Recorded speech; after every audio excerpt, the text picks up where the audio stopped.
Hello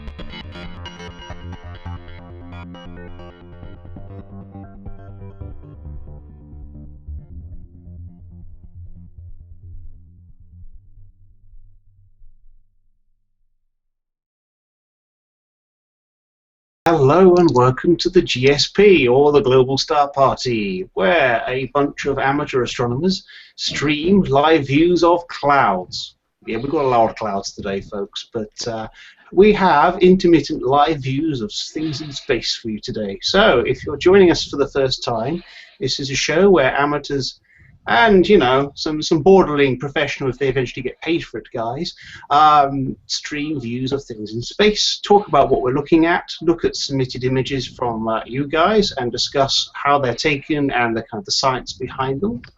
This is an interactive show. We broadcast this once a week. Depending on time zone, we swap it between an American nighttime and an Australian kind of side of the world nighttime. This is the Australian kind of nighttime, well, anyone on that side of the planet anyhow, where we can see live upside down clouds. I am joined by my co-host Dylan. Hello everybody, broadcasting from Byron Bay. We had perfect weather for the last 3 hours, and as soon as we went live, the clouds just came over. But it looks like we've got a fairly full peanut gallery tonight, so hopefully we'll get some glimpses through the sucker holes tonight. The awesome sucker holes. How we love them. Now we have joining us from Cornwall, England, Grant and Minions. Hello guys, I'm not going to say good morning or afternoon. It's myself, Grant McIntosh, and my wife Kim. I'm the Minion. Yeah, she's the Minion. Yeah, we have got intermittent cloud here, but I have a H alpha scope on the sun, so we'll keep a look for that, and hopefully we'll get to see some features. Awesome, thank you for joining us, Grant. We also have, now I'm terrible at pronouncing names, but we have Yuka, first time joining us, also bringing us live sun.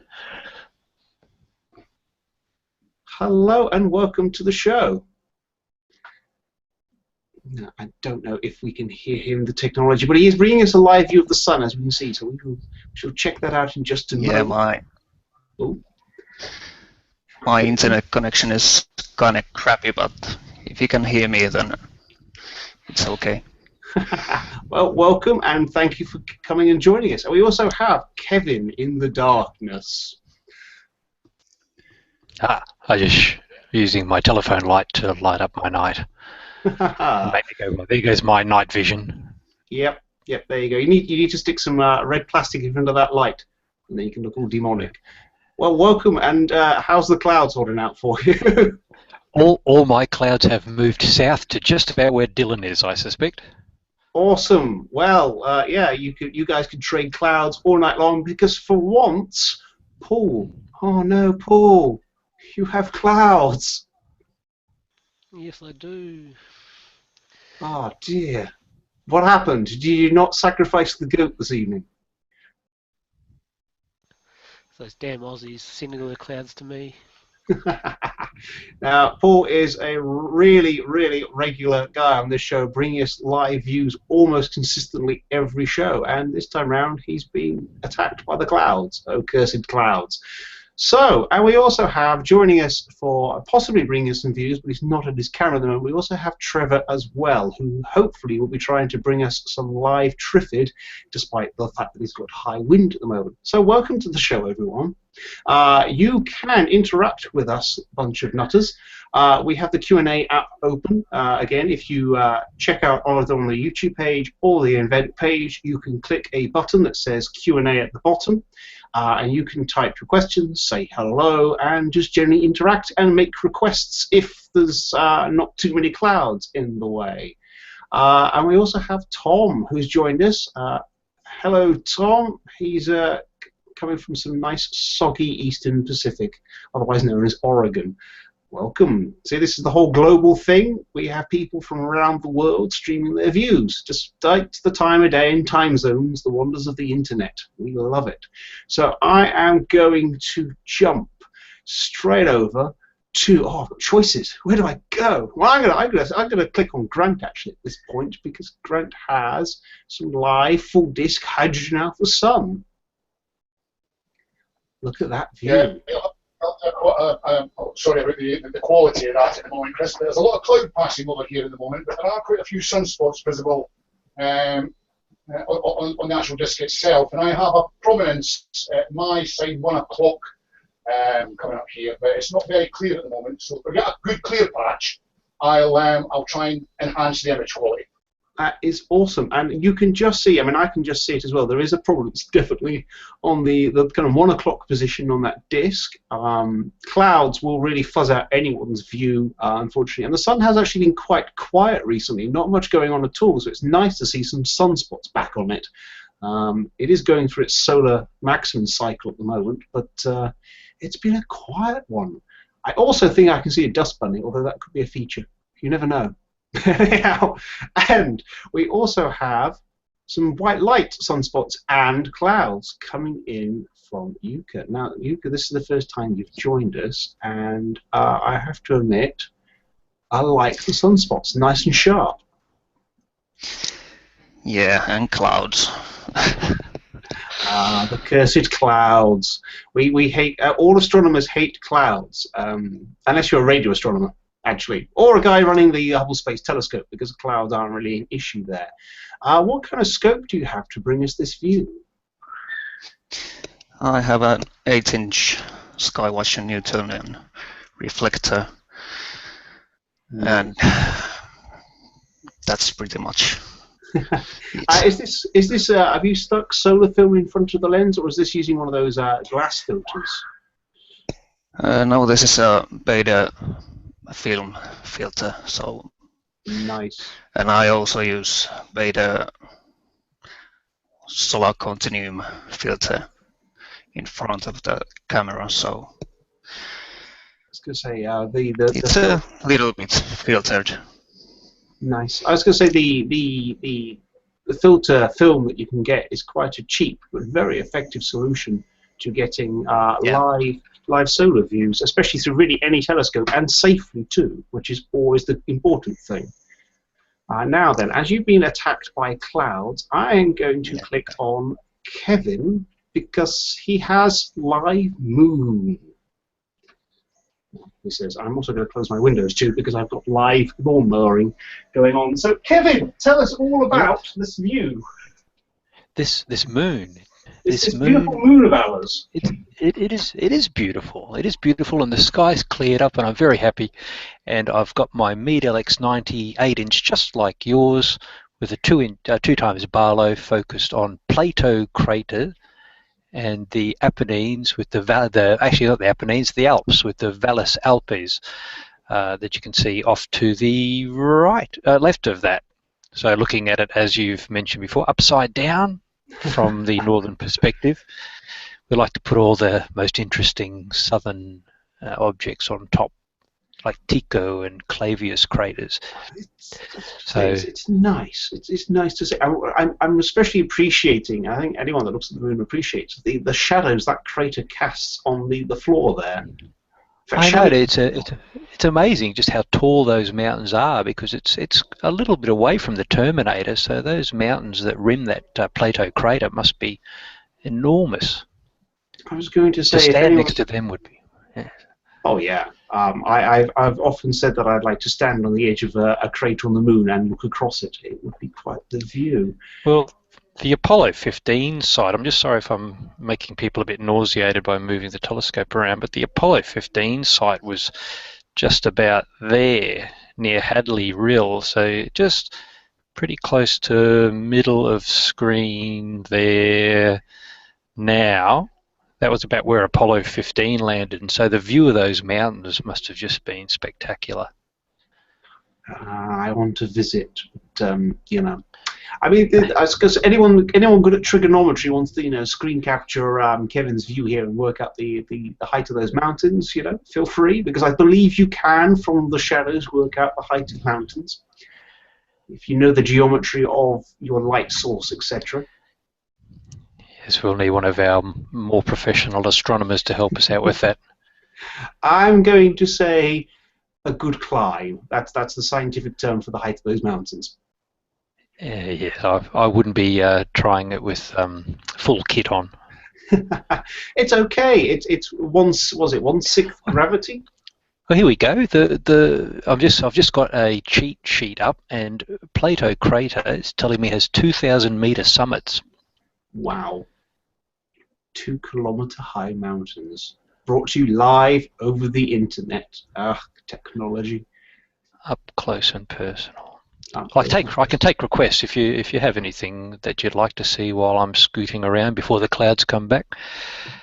If no one else has anything live up, I'll show you Tycho and Clavius craters. Actually, that's nice. So you can see. Oh, look at that. Okay, sorry, I was just getting my orientation right there. And there's Copernicus crater, just Nice. emerging from the shadows. And that's a very spectacular crater. A couple of days from now, that will be a very spectacular crater indeed to observe and to photograph. But they're just right. I'll just bump up the. There we go. Just right on the terminator there. It's You see the sunlight hitting the far ridges there. I mean that'd be fantastic to stand inside that crater to watch the sun just teem over the edges there. Yes, and just as it hits that black monolith, that deafening shriek, and That's a beautiful view. You should be hitting record on the video. I am Good. now. I was going to say, I like this. This is actually one of the benefits of streaming through Fire Capture. You can be greedy. You can stream and you can record at the same time. So you'll excuse me for not moving the view for a few moments. That is perfectly acceptable. I'm also I'm going to make a small request of you then, if you could, whatever picture you get out of that, if you can publish that and share it out. I'm sure our viewers would love to see the stacked version. Well, I will show you while I've got your attention. I'll screen share the photo I took of Clavius crater earlier.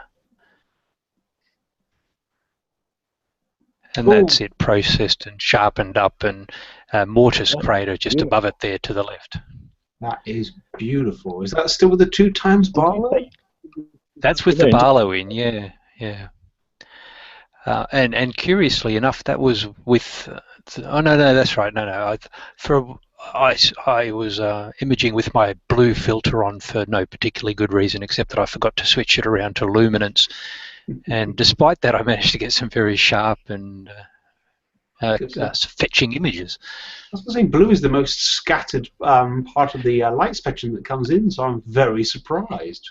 So was I, as I was. There's Tycho. So Tycho I acquired with the blue filter on, and I was surprised at how well it actually came out. I'm only wishing now I had the luminance filter on to get an even better shot.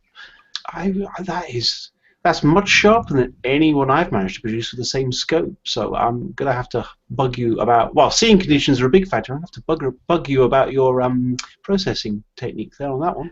The seeing wasn't actually that good. Yeah. I was going to say, anyone that's watching will notice that I'm pretty much, my head's getting bigger and bigger as I get closer to my screen, just checking out the view. That is a lovely photo, Kevin. Thank you. I'll pop it up on the Flickr group later on when I get a chance. And Pierre Marcus in Q&A also agrees. That's a beautiful one, Kevin. Thank you, Pierre. And also, Andrew says, hello from Adelaide, South Australia. Unfortunately, I can't join you tonight. Technical difficulties, so I look forward to watching via YouTube. Well, hello, Andrew. And I am going to click on Paul because he too has the moon and clouds. Yes, A much wider view. Clouds on the road. But still, it's got that kind of haunting, ghosty image. I like it a lot. And you can see now, I mean, you can take Kevin's view and you can kind of translate. Obviously, Kevin was looking at the Terminator and everything's upside down, but it looks like you can just make out some of the craters that we're looking at in great magnification. The moon. It gets in the way of photographing stuff in deep space, but you know what? It's still really pretty. Unless you're doing narrowband, which means, Dylan, what do we have here?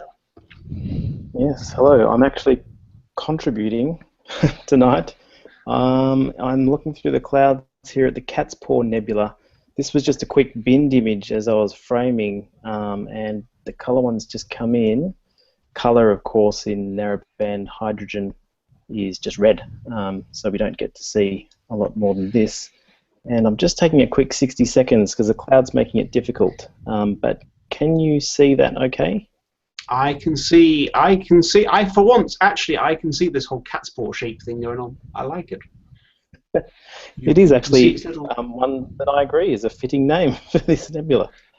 I was going to say after last week's show, it should be in the cat constellation. we're having a thing where we were naming constellations out of random cute creatures. I still want to stick with the pug constellation because pugs are so squishy. It could be any collection of stars. And that's my random contribution to tonight's show. And Kevin, I also have a request here from Pierre. Mm. Oh no, was it Pierre? No, oh no, I don't know actually. There was a request, but it's disappeared for some reason. But basically, it was wondering if we can get the straight wall. Oh, it's funny you should say that because I've just centered it on the screen. Would you? But look at oh yeah, check that out. Looking the rupus rector, the straight wall. Who says nature doesn't create straight lines? Yeah, I know, right? But then again, if you go close, how straight would it be? Not very. Yeah. But that is, lunar features for me are I'm still learning. There's a lot of features and a lot of things to learn about the moon. But that is just a very large cliff. It's just a fracture, yeah. Some tectonic activities resulted in a fracture. Of course, this is an ancient. The moon is not geologically active anymore, I believe. No, it once was, of course. And but, I'm just going to. Oh, sorry. I was just going to say I am going to throw it out there as a quick link back to last week's show. Obviously, we had Sophia Nasser on, who was talking a lot about Pluto. And if you guys, everyone who's in the peanut gallery, and everyone that's watching, I guess you have recently heard that there may be nitrogen glaciers on Pluto, and even more activity than they possibly anticipated. So it turns out Pluto, for an ice ball at the edge of the solar system, is actually more active than our moon. Well, that's the big mystery, is how it could be so active when it's so cold and there's no gravitational tug. There's really nothing out there that should be causing it to be geologically active or plutologically active. I was going to say I'm hoping this is some kind of new kind of I don't know what they'd call it. Because you've got high, ice volcanoes and things like that on other worlds. Well, water volcanoes. It could be a kind of whole new. It's incredible. I'm going to stop even trying to explain it because it is mind-boggling how there can be such activity. I'm liking to think there's some kind of crashed alien ship in the middle of Pluto that's really radioactive from its warp core melting down. But that's just crazy talk. It's pretty awesome. It's going to be one of those things. And did you guys see the recent photo of Pluto's atmosphere? Oh, the backlit one, that was brilliant, yeah. Yes. Yeah, that was a real beauty. Yep. That's another surprise too. No one had suspected that Pluto would have such an atmosphere as it does. Now, talking of atmosphere... And they detected the atmosphere through occultations earlier from Earth, so they knew that there was an atmosphere there, but I think it sort of pales in comparison to the shot that they've just got. Oh, it's a shame Sophie is not on tonight. She'd be giggling with glee at the prospect of explaining all of that to us. Oh yeah, yes. Oh, absolutely. Talking of atmosphere, of course, atmosphere is the big problem for us because you can see with Kevin's view here, it's wobbling around. Well, it's not really a big problem. Oh, yes. It allows us to breathe, but from a photographic point of view, it's a bit tricky. And of course, the moon does have a kind of atmosphere, mostly made out of dust that's being blasted off the surface with ultraviolet light and cosmic rays. Although I don't believe you could take your helmet off and happily breathe for more than a millionth of a second. But no sign of haze on the edge of that moon there, Kevin. No, it's all pretty clear. Well, there was some of the Apollo astronauts reported seeing reflections above the moon's surface that they thought might have been related to some dust grains, and the NASA probe that recently crash landed on the moon. Someone remind me of its name? Nobody? Lunar Not Grail. orbiter? Not Grail. The other one. The one that it went there to specifically look at the lunar atmosphere or the dust Ah, surrounding I some know what you're moon. on about, but I just Yes. don't know the name of it. Well, they reported some data recently that showed there is indeed quite a bit of dust hovering just above the lunar surface there, and constantly so. But it's not doesn't fit the same characteristics as what the Apollo astronauts described. Now, I So am still a bit not of a mystery there. I am not particularly familiar, because I've not looked at the moon for a little bit now, so I don't know what's showing at this particular phase. Is that extreme? Ooh. All right, we'll stop there, actually, because I love that crater. I know that one. I know it. Why do I know it? I do know it. Clavier space. Yes. Yes. So it was Tycho. So Clavius, where the moon base was in 2001 Space Odyssey, and just below it, where the monolith lived. And it was right about now that, hey, what was his name? Floyd? Hayward Floyd? Yes. Dr. Floyd was standing in that crater just as sunlight hit the monolith for the first time. Every time I see that crater, it's all I can think of. Actually, there was recently, what's his name off Mythbusters, did a walk around Comic-Con with Commander Hadfield, dressed as the guys who... Adam Savage. Yes, Yes. they did that. Yeah, Adam Savage does that regularly. Wanders around Comic-Con incognito. Lady. Sorry, Tom has just mentioned Lady. Lady. Lady, that is the one. Correct. Thank you for that, Tom. Lady, yeah, it reported some... Yes. Yeah, that was the one I was thinking of. It did report that there is indeed quite an atmosphere, or a troposphere, I suppose, around the moon. What a exosphere, whatever you'd like to call it. Something that isn't just vacuum, anyway. Now, also, Bob mentions, imagine what an active moon could look like. Yes. Yeah. We'd all be staring at it with our telescopes, just waiting for that next volcano to erupt. Oh, gosh, can you imagine that? Space volcanoes. It'd be brilliant. Now, I could stare at the moon for many hours, but I shall come back to Grant's view of the sun. And we've got still some activity there. Now, Grant, is the clouds going to muck if you increase the exposure to see if we can draw out some prominences? There is quite a big gap coming quite soon, Chris. Hopefully during this transmission, I will then up the exposure then, yeah? Awesome. Just a little bit of information here. What I'm using is the EQ6 mount, the little gold telescope you see on top of the actual white Takahashi. That's the Solar Max Coronado 60mm, yeah? Double star. That's actually tracking the sun as we speak now. So as you can see by that picture, the background cloud, there's quite a lot of cloud there going across, but there's a big gap coming, so I will increase the exposure, Chris. Awesome.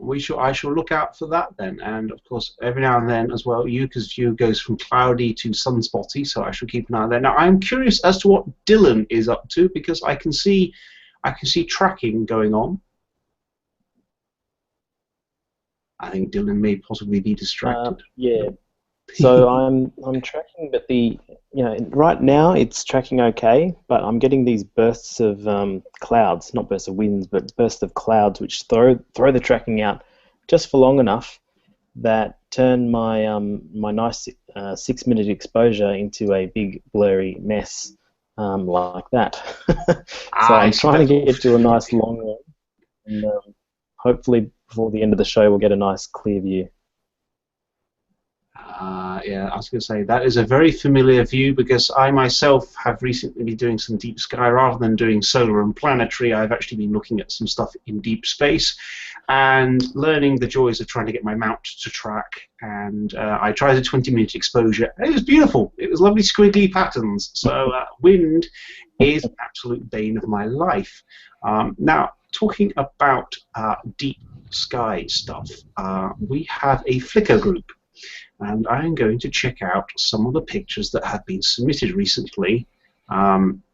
So he says, I'm going to try and click on things because I'm about as prepared as, well, the average British idiot trying to do a YouTube show. So, right then, I am going to click screen share. I'm going to click on that. Now, the Flickr group that we have is Global Star Party. You can find us on Flickr, and it's for everyone that is on this show and you guys as well. So if you would like to, first of all, if you'd like to just check out some really pretty space photos, this is a great place to go and check out some beautiful photos taken by people who watch the show, people who are on the show, and paint yourself. If you have photos that you are willing to share out and would like to get on the show, then please do check them out. Now, look at this. Would you believe it? I started with the Trifid Nebula. Because why? Because it's really pretty. And it is a lovely photo by Andrew. It's 12 20-second exposures at ISO 3200, so he's using an SLR. So he's plugged his SLR using an adapter called a T adapter into the back of his scope.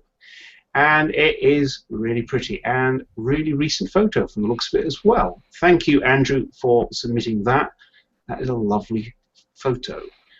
We also have Paul. When he's not getting attacked by clouds, he brings us, well, pan stars with this double tail. Now, Paul, as you're actually here and currently being attacked by clouds, would you like to describe what we're looking at here? Well, this is Pan Stars 2014 Q1. This is a series of five-minute exposures. It's a bit rubbishy because it's a very low comet at the moment and it's hugging in the super atmosphere and very awkward to image. It's a lovely photo, and we have the double tail here. Now, I am not a scientist, but I believe one of the tails will be dust coming off from it as it gets towards the sun, being blasted off by the increasing heat as the ice sublimates straight from ice into gas and streams off in one direction. And I believe the other tail is called an ion tail, which I am less familiar with, but I believe it's something to do with, well, ions and sciencey stuff. But if anyone can tell me what the ion tail exactly is and why it's a different direction, then feel free. I think the gas ion tail is the one that gets charged by the solar winds and is pushed away by the solar winds, and it's the dust tail that gets pushed away by its physical movement. So it's a dust tail and an ion tail. And it's a lovely photo. So you know, when Paul's not being attacked by clouds, he gets some awesome photos. Cheers for that one, Paul. We also have, by Trevor, we have some Saturn and some moons. And I'm a big fan of Saturn and its moons. I've mentioned before I like it because it's a very complex kind of system when you're looking at it at different angles, so it's not just going flat on. You can see kind of the disk that runs around Pluto with its orbits. Trevor, how did you get this one? If Trevor's still here, I can't actually see. I'm currently looking at Flickr. It's just on mute. No, I'm here. I'm here. Just have to turn things on. So, Trevor, tell us a little bit about this shot. This one here. Okay, Yeah. that was. You there? You hear me? Yep. Okay. Yes. That was taken a couple of nights ago. That was actually taken on the 16-inch Dob that I just recently brought. And what I had to do there, bit of cut and paste actually, because I had to image the stars, and then remove Saturn out of there, and then touch up Saturn and get it all fixed up on the Reggie stacks and Photoshop and put it back in its right place, and that was the result. I like it. It's a cunning composite, ladies and gentlemen. And I wasn't sort of tampering it with anything in the sense. I mean that because if you actually, as for the size and everything, I took two images. I took one with Saturn basically blowing right out, so I can get all the moons. And then so what I did then is I then took another sort of shot of Saturn, which is what you see there, and I just basically cut one out and pasted one in. It's a technique that works very well, and especially when you obviously to get the fainter moons you have to overexpose Saturn, so you want to kind of get the best of both worlds. It's basically high dynamic range but with cut and paste.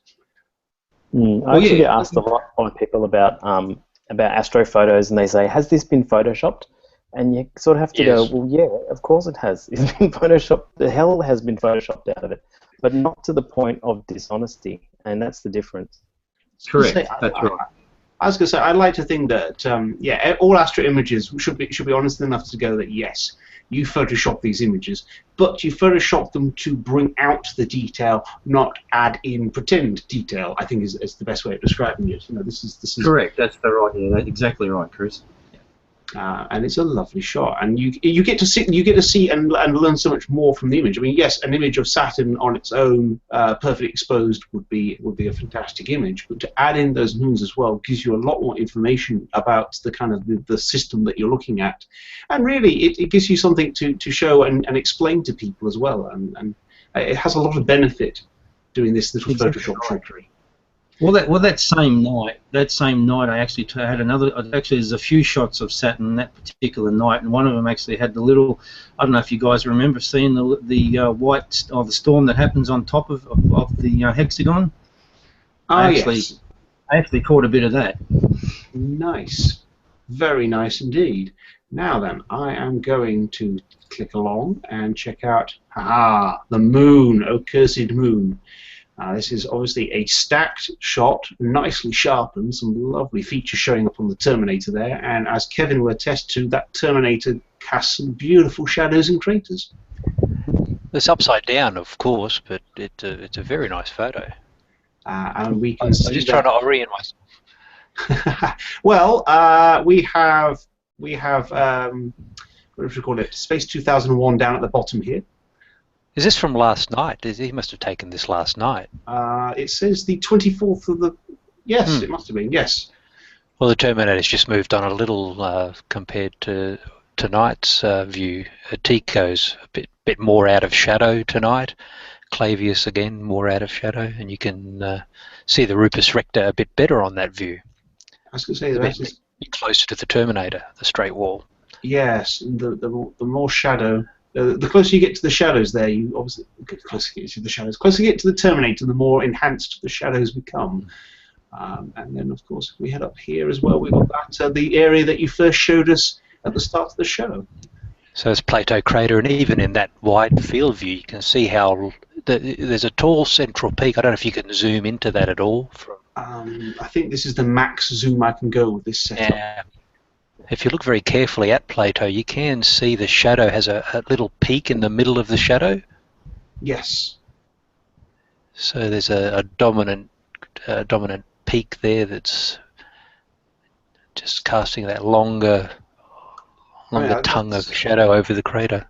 And that's the one thing that I have to say I love about the shadows on the moon. You get a nice sense of the shape of the mountain range that's casting those shadows. Well, people often ask, why do you keep imaging the moon? It's the same all the time, but it's not. It changes all the time. It's a different view every time you set the telescope up. I was going to say, I mean, it is. It's the moon, despite it being geologically inactive, although we would love to see moon volcanoes, who wouldn't? It is constantly changing. It's the light on it changes. I mean, much like you can look at a view of a valley on Earth at midday and it's bright and sunny, but you look at it at sunset, it's a completely different atmosphere, feel, and completely different light. And it's a similar kind of thing with the moon. You look at it at these different phases, and it has different features become more prominent. Different shadows will appear and form. If you look at the moon as a full moon, it's quite flat. It almost looks smooth and featureless. It's not until these shadows show up. I mean, if you look towards the edge of this image, it looks quite smooth, detailed, but smooth.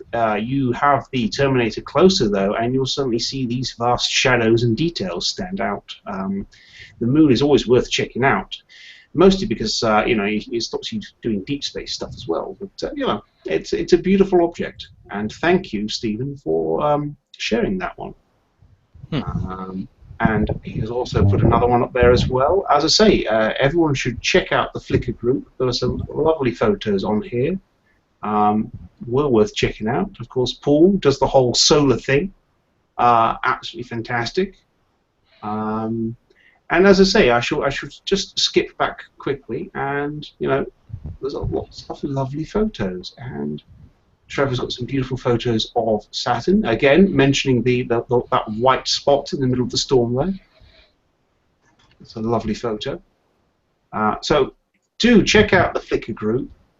Check out the photos. And I am going to, before I link back into everyone else quickly, I'm going to click on my photo because, woohoo! Got the Ring Nebula. Very That's nice. That's my little attempt at the Ring Nebula. That was a very frustrating thing to image, thanks to wind. But a lot of fun to do. I want to do some long exposure on that one soon. Right then, back to everyone else because Dylan has got stuff. I've finally got a quick stretch of 6 minutes on Cat's Paw. This is off my Hyperstar rig, so you can see how wide the field is, just straight off. But something I've been talking to the others, or Kevin, about just today is how nice the stars are right to the corners. So right to the corner of the images, the stars are, there's not a lot of coma distortion, it's quite a flat field, which is really great. And you can see, you might be able to see, I'm not sure through the Hangout, but there are these little flecks of blue and green. They are just noisy hot pixels on the CCD where the well has been charged and won't discharge. That's something that comes off in calibration later. But I'm pretty happy with just a straight 6 minute frame in hydrogen alpha of the Cat's Paw Nebula. There's a lot of nice detail there. I was going to say, I mean, it definitely looks like a cat's paw. I mean, this one isn't kind of one of those things you have to squint and tilt your head to one side. This does look like a cat's paw. I like it. Now, Dylan, I am not familiar with Southern Skies, but I'm going to go, right then, find something else. As you're bringing live to us today, I'm going to pest you like I do with Paul, and I'm going to go, hey, yeah. And Trevor has some moon going off there as well. We've got a lot of moon and sun, folks. It's very windy here, mate. When in doubt, zoom out with the wind. That's the way I look at it. Good old moon. And Yuka has got some sunspots for us, and it looks like we've got some nice granulation there. The clouds have dispersed, and we can see some sunspots and some lovely granulation there. Now, of course, this is in white light, so you don't get to see the prominences and filaments, but you do get this lovely sharp detail when it comes to the kind of granulation, the kind of bumpiness that the sun has. Yeah, the seeing actually changes a bit from time to time, so it's sharper sometimes than another. But seeing conditions are always a bane. Clouds, seeing, having to work. There are so many enemies of astronomy, but it's a lot of fun. Yeah. And of course, Paul also has some sun going off there, but this isn't live. Paul, you're cheating. Just slightly delayed. This is this afternoon sun when the clouds weren't here. Nice. Got that.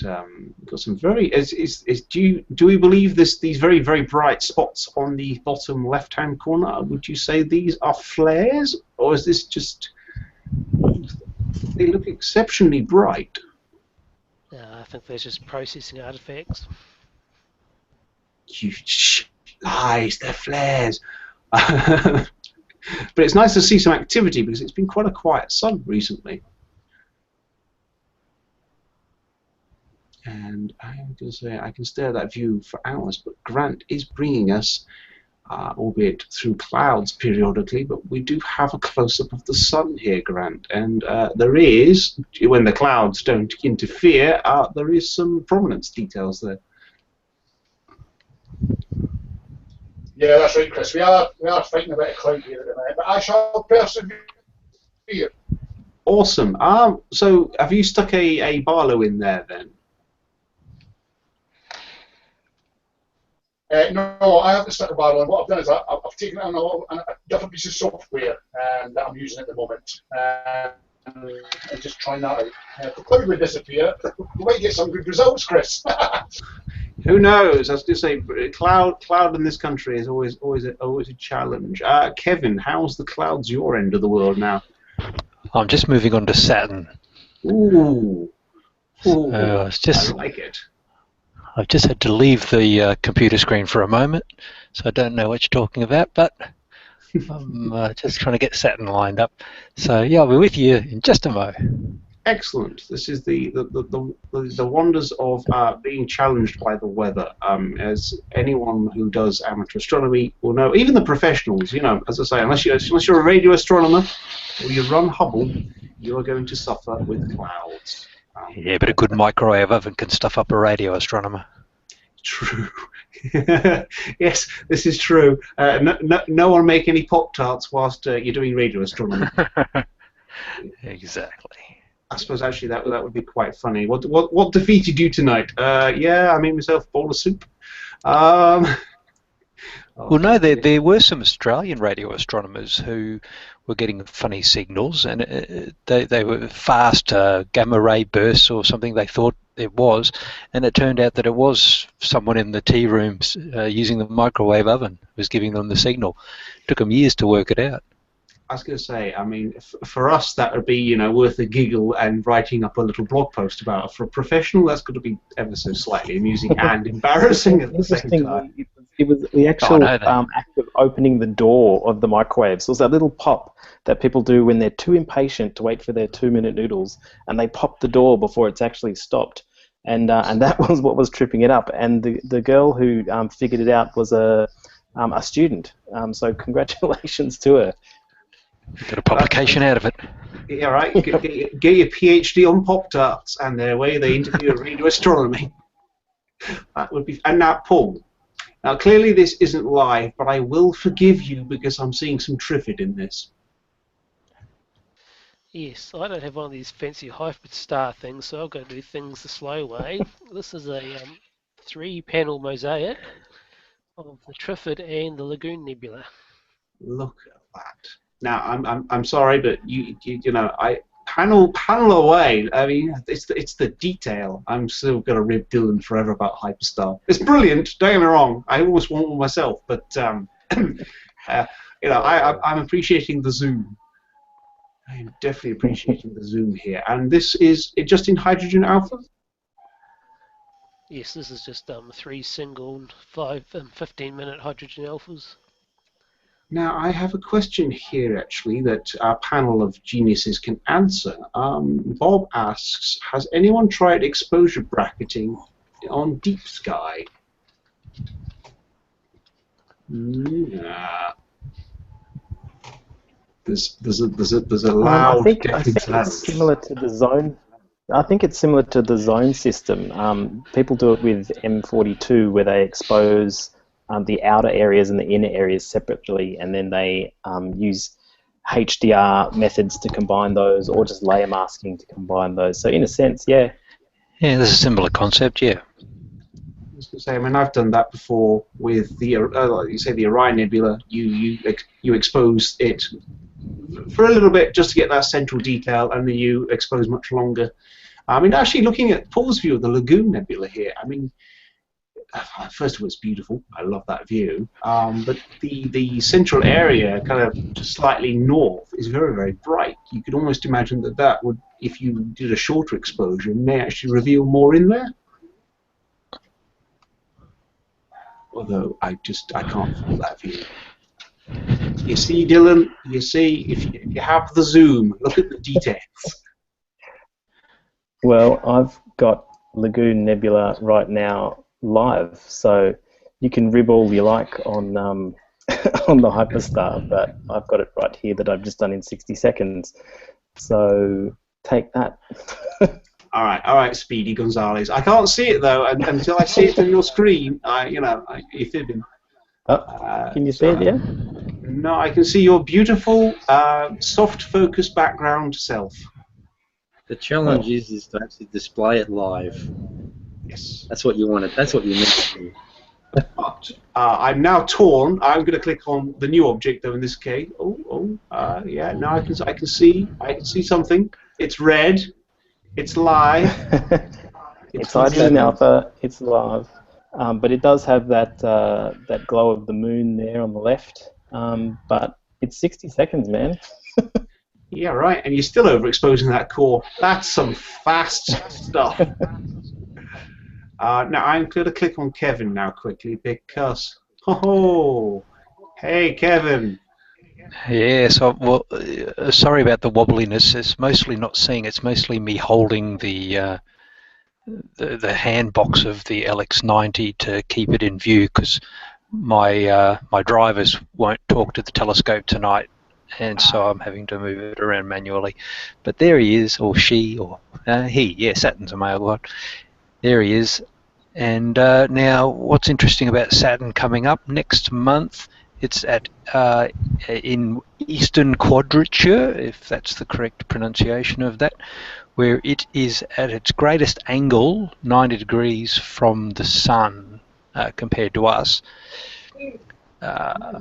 where the shadow is the greatest extent. The shadow of the planet on the rings that you can see down to the lower left of my image, that shadow is its greatest extent sometime in the middle of August. Nice. For those images who like to catch those types of things.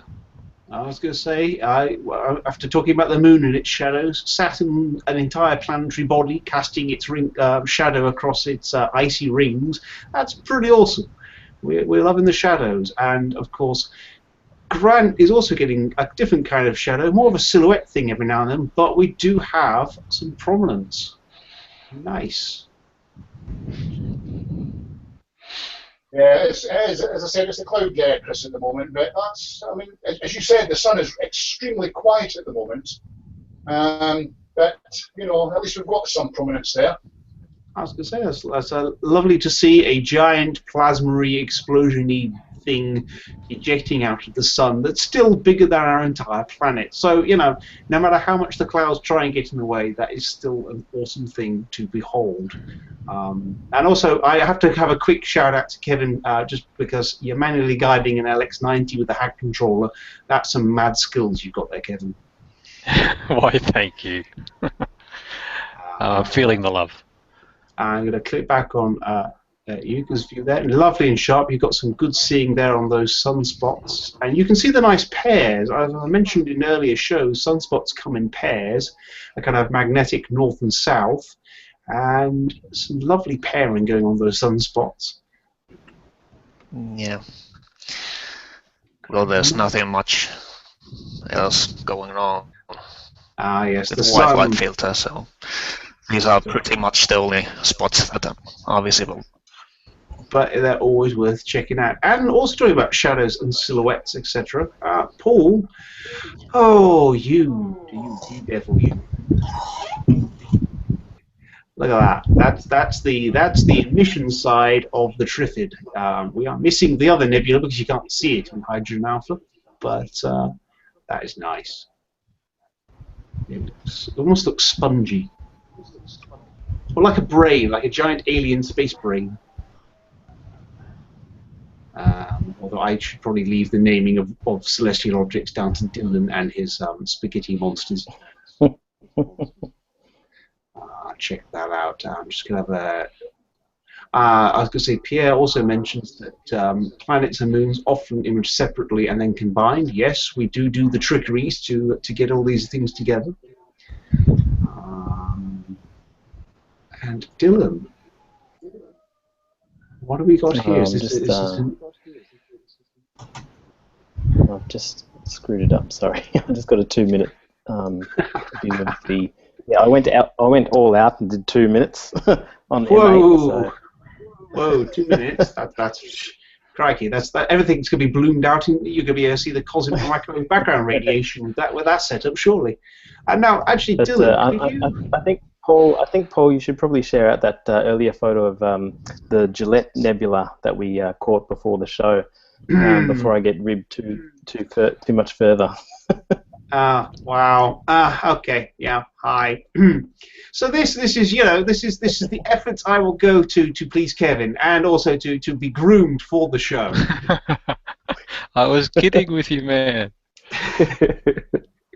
And it was like, hey, you got time for a shave? The stubble was very fetching. Yeah. Well, I'm now as smooth as a baby's bum for the show, ladies and gentlemen. And I've not done my hair though. I apologize. As a host, I am so scruffy. I do apologize to all that are watching. But yes, thanks for that one, Paul. Yeah. I will never be mean and pester you to look at many objects in one go. Well, that's sort of the whole idea. Yeah, right. That's to say, but the revenge and pestering is, it's part of it. And Grant has a nice long prominence then sticking out the bottom. If Grant, if you want to just pan down again a little bit, and then and nudge it to my right. I think I saw at the bottom a prominence sticking out. Yeah, it's just on the edge of the screen there. The other way. There we go. There it is. That's a very long, faint one there. I love prominences. They're a thing I love looking at.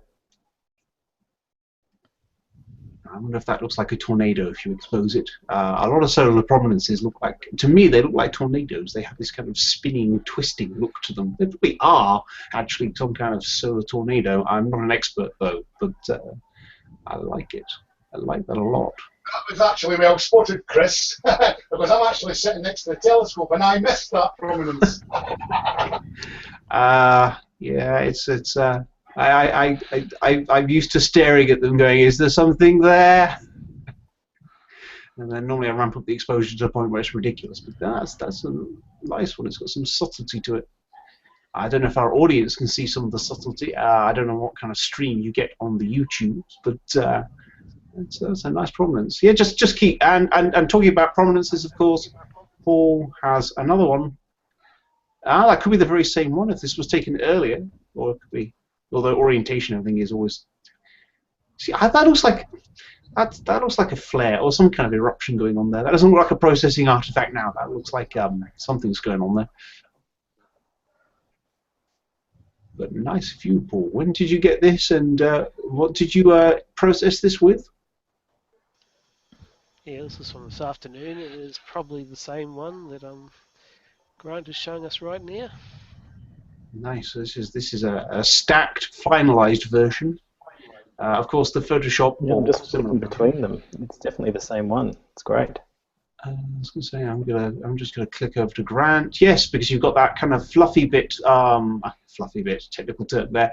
That kind of softer lower prominence on the upper left there, and you can see that in Paul's view, also on the left, but obviously this is flipped round.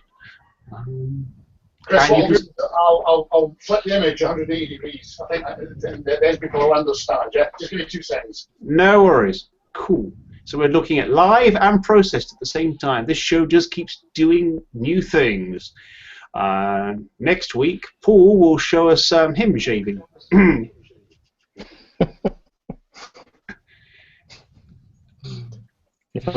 should be able to insert that into the YouTube thumbnail somehow, I think. I know that you can, and that's the bit that's upsetting me right now. I know the power exists. It's going into the intro video, isn't it? Oh, yes, good idea. Paul, yeah, you know I have the deepest of astronomy love for you. Yeah, you've just took a few points off that one. So I am flicking between Paul's processed view from earlier in the day and Grant's live view of the same area, and you can see actually on the disc itself that lightened area is also in Paul's view. So it's I'm liking this. I'm liking the fact that we're blending the two together. Yeah, that's fantastic. So you can see this is what the, incredible. Yeah. So that from is two different sides of the world as well. Now of course there will be, I suppose, actually the slight effect of parallax here, and it will be ever so slightly different angles. I don't know if the things have rotated round, but I'm going to flick back and forth as quickly as I can it allows me. So there's the processed view. And there's the current live view. Oh, and clouds. Of course, the clouds had to join in the party. So this is the difference, folks, between a live view and a processed view. Of course, the live view is always worth checking out. This is why we do this show, and this is why we bring it to you, because, you know, the wonders of sharing space with the world. So, you know, thank you guys for watching, and also thank you guys for bringing. And Kevin, I'm clicking on your very pretty view. Is this what you got earlier? That was, yeah, that's a quick and rough process of the edge of Copernicus crater that we mentioned earlier on, yes. Nice, for a quick and rough process. Actually, what I'm loving, I know the crater is front and center there, and it's really very beautiful, but I'm actually liking at the bottom left there is the mountain and its shadow. Yes, I took some more. That was the first one I took. I took another one that shows, I think that's Kepler crater there, or no, that's I should know the name of that crater by now. Eratosthenes crater, just down to the lower left of Copernicus. So I did get a shot that incorporates both of those, and I'll upload that to Flickr when I get a chance to get to it.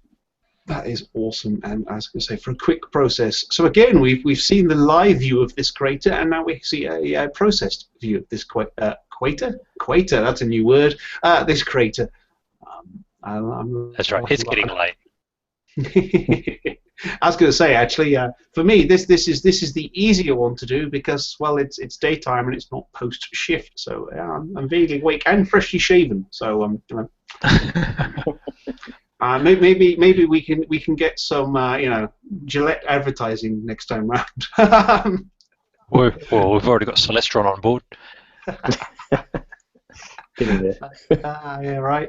But believe it or not, that is pretty much the hour almost up. So that has gone really, really quickly, but it's been a lot of fun.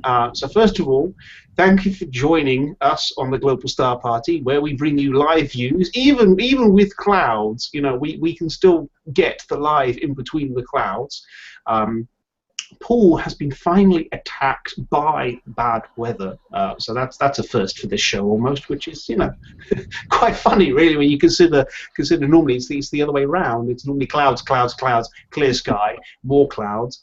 This time around it's for once Paul's had clouds, so that's not bad going. So if you would like to watch us again, if you'd like to see the stuff that we do, we get up to, and of course we're on the socials.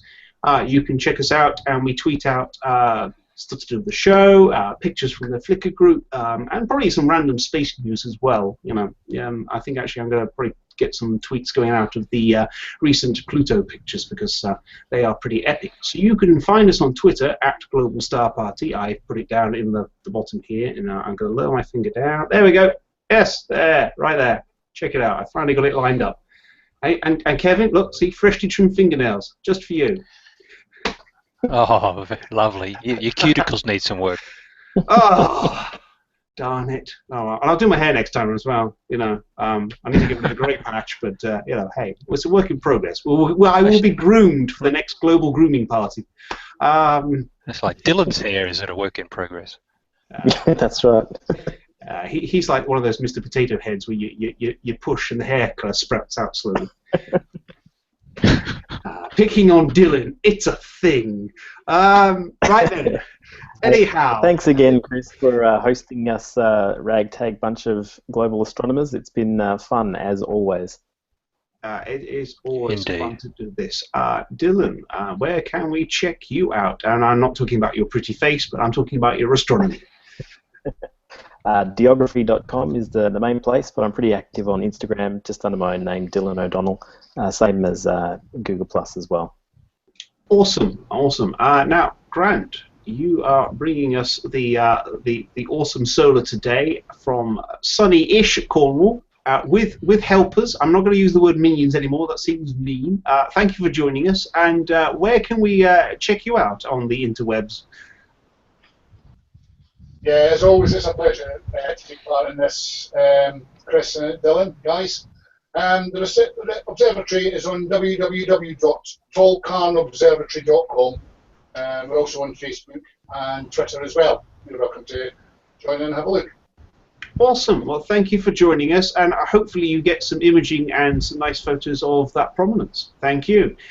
Thank you, and I'm still not entirely sure I'm pronouncing your name correctly, so I apologize, but thank you for joining us. You could bring in those lovely sunspots, nice and sharp, and some lovely pairs.